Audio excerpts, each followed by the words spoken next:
ନାଇଁ ଅଭିନନ୍ଦନ ଯେଉଁ କୁହାଯାଉଛି 16 ବର୍ଷ ପରେ ଅଭିଯୋଗ ପ୍ରକୋଷ୍ଠ ଖୋଲା ହେଲା ଭୁଲ କଥା ଏଗୁଡ଼ା ବେକାର କଥା।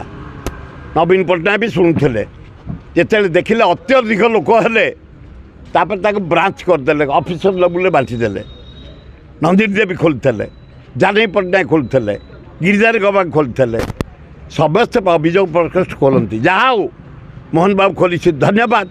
କାଲି 5000 ଲୋକ ସାକ୍ଷାତ କରିଛନ୍ତି ହେଇଥିବ, କାରଣ ଗୋଟେ ଗୋଟେ ଦରଖାସ୍ତ ଦେଇକି 300-400 ଲୋକ ଯାଇଛନ୍ତି। 5000 କେତେ ଲୋକ ଦରଖାସ୍ତ? 50ଟା ଦରଖାସ୍ତ 5000 ଲୋକ ହେବେ। ଏବଂ ପୁଙ୍ଖାନୁପୁଙ୍ଖ ଆଲୋଚନା କରି ବିହିତ କାର୍ଯ୍ୟାନୁଷ୍ଠାନ ଗ୍ରହଣ କର।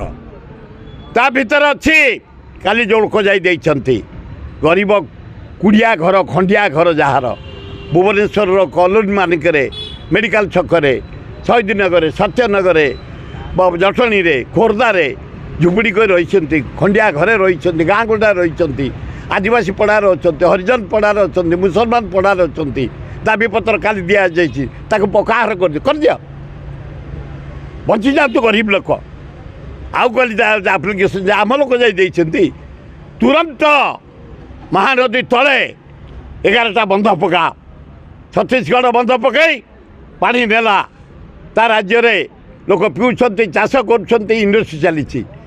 ଆମ ପାଣିକି ଆମର ଯେଉଁ ପାଣି ସମୁଦ୍ରକୁ ପଳାଉଛି ପକାଇ ଦିଅ, ଆମର ଜଳସେଚନ ହେବ। ଏପର୍ଯ୍ୟନ୍ତ ଆମର ଲଙ୍ଗଳ ଗଲାନି, ହଳ ହେଲାନି, ବେଉଷଣ ହେଲାନି, ଧାନ ବୁଡ଼ା ହେଲାନି, ଧାନ ରୁଆ ହେଲାନି, ଧାନ ବୁଡ଼ା ହେଲାନି। ବର୍ଷା ଏବେ ଟିକେ ଦେଉଛି, ତେଣୁ ତଳେ ଯଦି 11ଟା ବନ୍ଧ ହେଇଯିବ ତାହେଲେ ଦରକାର ନାହିଁ ଆମର ପାଣି ସଫିସିଏଣ୍ଟ ହେବ ଚାଷ ପାଇଁ, ପିଇବା ପାଣି ପାଇଁ, ଶିଳ୍ପ ଚାଲିବା ପାଇଁ।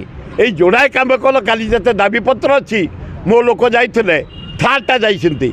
ଯେଉଁ ଆଦିବାସୀ ଖୋର୍ଦ୍ଧା, କଟକ, ଆମର ନୟାଗଡ଼ ସହର ହେଇଯାଇଛି। ଶବର ଜାଗାରେ ଆଦିବାସୀମାନଙ୍କର ଶବର ହେଲା ସବକାଷ୍ଟ, ସହର ହେଇଯାଇଛି।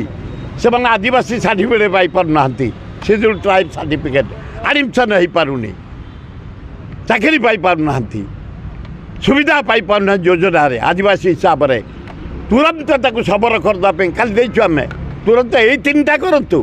କାଲି ମୋର 3ଟା ଗୋଷ୍ଠୀ ଯାଇଥିଲେ, ମୁଁ କାହିଁ ଯିବି?